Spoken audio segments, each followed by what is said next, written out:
Okay, magpakain tayo ng mga manok, mga idol.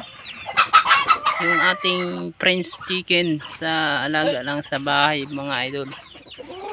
Tingnan nyo po. Tingnan nyo po ha. Sos ko, mga itim ang kulay ng mga manok nyo. Ay tayo ay magpakain na po ng ating manok. Alagang yan. Yan, ang dami na pala. Ang dami na pala, idol. Pwede na tayo magkatay dito. Ang dami na palang manok nyo eh. Ay, yan. Yan. Yan. Yan, hindi pa nga to isang taon. Ganito na karami. Ay, yan. Mga idol. Ang dami. Sarap tulahin itong kulay balaw, idol. Ang laki-laki nito. Kaya na to tulahin natin. Ay, yan. Sigurado talaga. Ang dami na palang manok ninyo dito. Pwede na pala tayo magkatay, mga idol.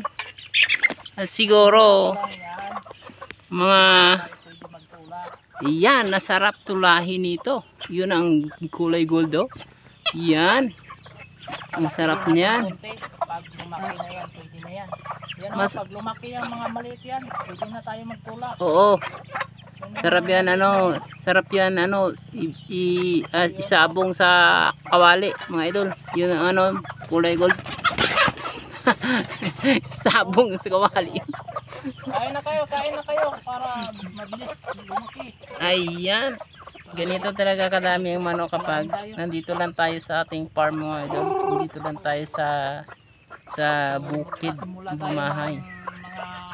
So panimula pala ito, idol. So kailangan talaga padamihin ng mga manok dito ay para ayan. Yan, kaya nagtatanim kami ng mais dito. You know, mga mais yun lahat para sa ating French chicken, mga idol.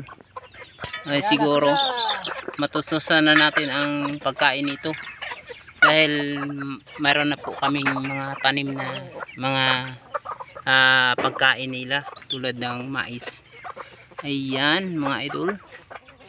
Ang ganda ng ating kulay gold oh. Siguro manimis-tamis ang sabaw niya, no? Masarap yan talaga. Yun.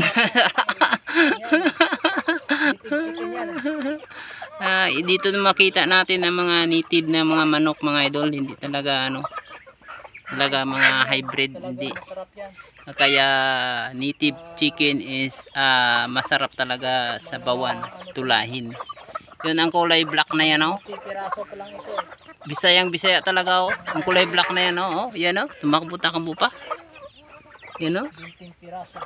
Wow. Oh wow, wow, wow, wow. Oh wow. Okay. Wow.